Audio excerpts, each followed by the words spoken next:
The German armies crossed the border of Soviet Union, and this when it was announced, June 22nd, 1941. And I remembered vividly how it was. It was a beautiful, sunny summer day. It was sunny, it was nice and warm, and the climate in Odessa was beautiful, beautiful, absolutely beautiful summers. No humidity, not at all, absolutely. And I remember me and my mom, we went to a local, there was a local grocery store, small store, and we went to pick up some loaf of bread or something. And there was an announcement on the radio that we entered the war. The Soviet Union entered the war.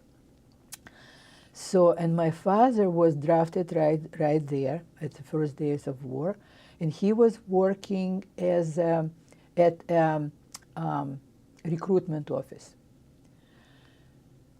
And me and my mom, and I remember they started bombarding. You know, they came to Odessa very soon. You know, the Germans, and then there were the Romanians from the other side, from south, because we were bordering. Ukraine is bordering close by with Romania. You know, and Romania has some ports on the Black Sea shore.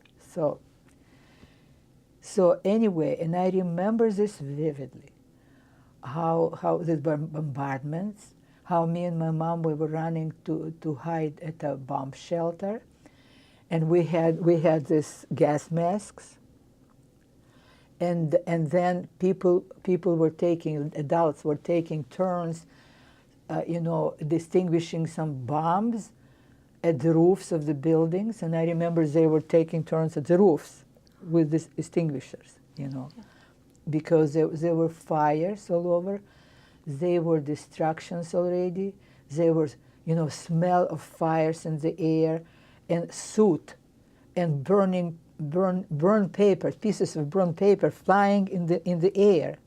So the situation was very scary, very scary.